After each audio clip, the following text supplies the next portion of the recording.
Hello বন্ধুরা, welcome back to my channel Rumela and you. তো সোমবার ফিরে কিন্তু সোমবারই চলে এসেছিলাম ভিভাংশের বার্থডে সেলিব্রেশনে। ফিরেছিলাম দুপুরবেলা আর বার্থডে সেলিব্রেশনটা হয়েছিল সন্ধ্যাবেলা।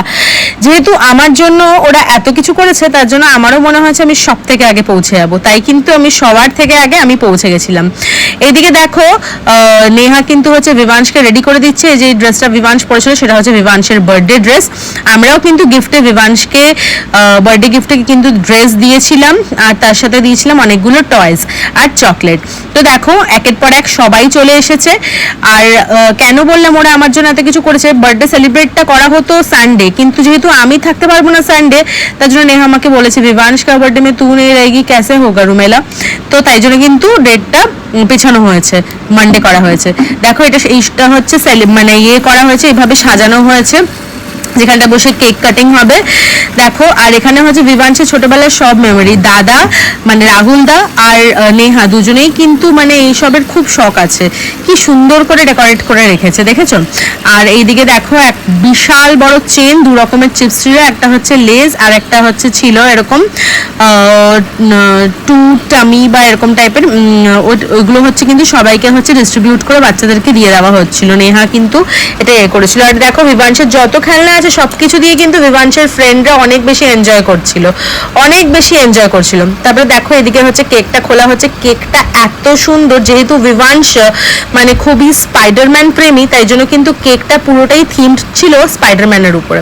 আর এদিকে দেখো ভিভাংশের দাদু ঠাকুমা দিদুন দাদান সবাই কিন্তু চলে এসেছিল। আর দেখো একদম ফার্স্টেই আমাদেরকে দিয়ে দেওয়া হয়েছিল কোল্ড ড্রিঙ্ক আর পেঁয়াজের পকোড়া।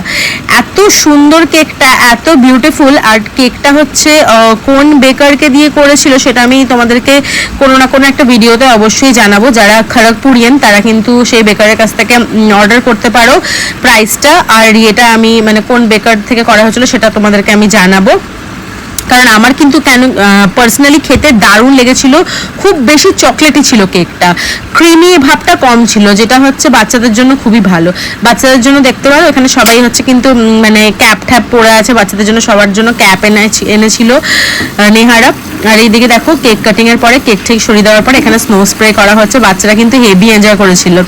তারপরে দেখো আমি আর ম্যাও মিলে এখানে কেকটা খাওয়া স্টার্ট করে নিলাম। আর এখানে হচ্ছে গিফট হচ্ছে সবাই মিলে ভিভাংশকে দিচ্ছিল।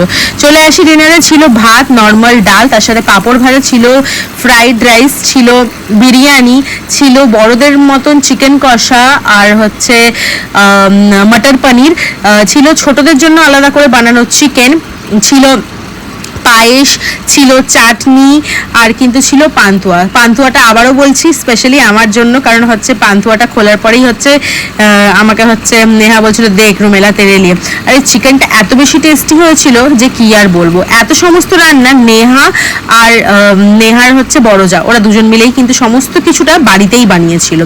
এত আয়োজন, প্রায় মানে বলতে পারো বিয়ে বাড়ির মতন। তো ম্যাওকেও খাইয়ে নিলাম, সব মায়েরা বাচ্চাদেরকে খাইয়ে নেওয়ার পরে আমরা মায়েরাও কিন্তু বসে পড়লাম খেতে। আর বিরিয়ানিটা একদম অপূর্ব হয়েছিল। সুপ্রিয়া কিন্তু বিরিয়ানি খায় না, বিরিয়ানি খেয়ে বলেছিল এরকম বিরিয়ানিও 12 বার খেতে পারে। তো দেখো খাওয়া দাওয়া কমপ্লিট হওয়ার পরে কিন্তু রাহুল দারা মানে যেসব গিফট এনেছিল সেগুলো বাচ্চাদের মধ্যে ডিস্ট্রিবিউট করে দিল। তো কেমন লাগলো অবশ্যই আমাকে কমেন্টে জানিও। টাটা।